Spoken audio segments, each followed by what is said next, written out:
আসসালামু আলাইকুম। আজ রান্না করব কুমড়ো বড়ি দিয়ে রুই মাছের ঝোল। তার জন্য প্রথমে রান্নার তেল নিয়ে নিলাম। এবার কুমড়ো বড়িগুলো লাল লাল করে ভেজে নেব। কুমড়ো বড়িগুলো ভাজা হয়ে গেছে, এবার মাছগুলো ভেজে নেব।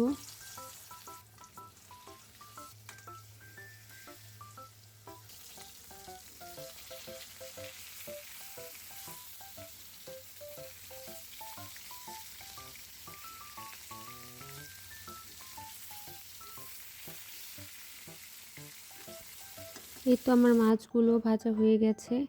এবার ওই তেলে পেঁয়াজ, রসুন, কাঁচামরিচ বাটা, জিরা বাটা এগুলো দিয়ে কষিয়ে নেব।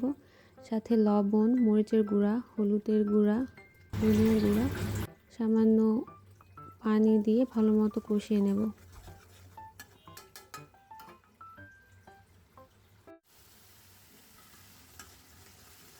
আমার মশলা কষানো শেষ। এবার ঝোলের জন্য পানি দিয়ে দিলাম। পানিটা বলক ওঠা পর্যন্ত অপেক্ষা করব। পানিতে বলক উঠে গেছে, এবার ভেজে রাখা কুমড়ো বড়িগুলো দিয়ে দেব। ঢেকে কিছুক্ষণ রান্না করে নেব।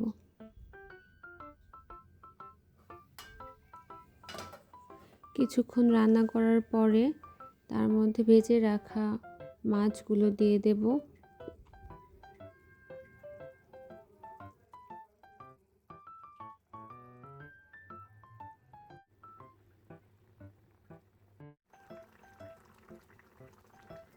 জাল করতে করতে যখন ঝোল কমে আসবে আর বড়িগুলোও সেদ্ধ হয়ে যাবে, সেই পর্যায়ে আমি একটু জিরার গুঁড়া দিয়ে দেব।